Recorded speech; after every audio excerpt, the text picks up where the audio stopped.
Hasbro PulseCon Day 1 is complete and we've seen a lot of Transformers. We're going to give you some honest thoughts on which ones are shelf warmers and which ones are must get. So it's late September and Day 1 of Hasbro PulseCon is done. There's a lot to go over, so let's start with new Transformer Legacy Evolution coming in 2023. New product. We're looking at Core Class Dinobots. All of them are on the way, starting with Slug, aka Slag. He is a nice figure sporting his Generation 1 cartoon coloring. I think I may need to pick this one up. I don't have a lot of Core Class figures right now, but they are really growing on me. Next up after that is another Dinobot in the form of Sludge. When I first saw him, I had mixed emotions on that robot mode as I didn't like the parts hanging off the side. Apparently, all 6 of the Dinobots will be combiner in the form of Volcanus. So this is interesting to say at least. If you look closely at the poster, you can see Grimlock leading the charge. I'm very interested to see how they all look individually, to see if they have kept their Generation 1 roots. However, I'm not really interested in the Volcanus combiner feature. The third core class to be revealed was, of course, Sound Blaster. Just a black version of the incredible Soundwave mold, possibly a great pickup if you missed the first release. On to Deluxe Class, Target Master Needlenose. He comes with 2 Target Masters that combine into an additional larger weapon. I have to say, while he looks great, I'm not sure if he's at the top of my list as a pickup, so he's a pass for me currently, but I could see possibly getting him later in the secondary market. Next up, an original character in the form of Scrapbook. He is a weaponizer and can share parts with other Junkions coming in the line. Check out the poster. Personally, I like the play element and we'll have to see how it works out, but besides that, this guy may be a bit of a shelf warmer after the initial rush.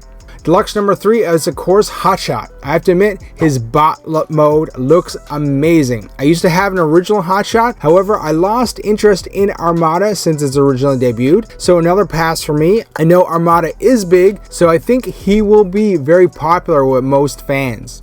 The last of Deluxe, of course, is Breakdown, meant to finish off your Menasor. Shots of him hit the net early and some fans weren't happy with the idea of a retool. We all need him, so he's a must get, but I do think the spoiler should have been 2 pieces. I'm not a fan of it being tucked away behind his knee in robot form. Side note, Breakdown will be released in legacy packaging for all those box collectors. As we move to Voyager, we have Decepticon Justice's Tarn, taken directly from the pages of IDW's comic book series. He looks amazing. All of his colors pop. I think this is a really nice addition to the line and will be a tough one to find on store shelves. Make sure you pre-order him if you can.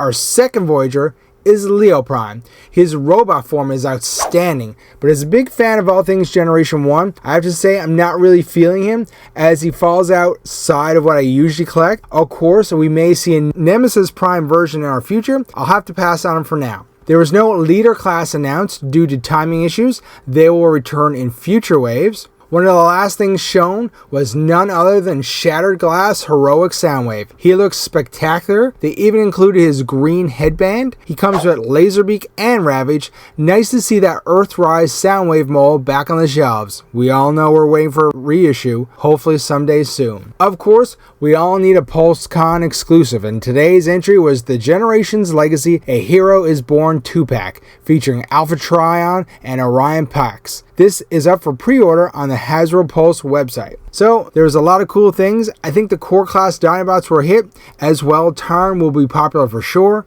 For me personally, I'm more into Generation 1 than Armada, so I'll be interested to see how the future waves go. The poster does tease an Armada Prime coming. There were hints about the possibility of a new combiner. That for sure has piqued my interest. I'm sure a lot of people will want to know more. For now, why not check out our speculation video on what legacy combiners could be coming our way.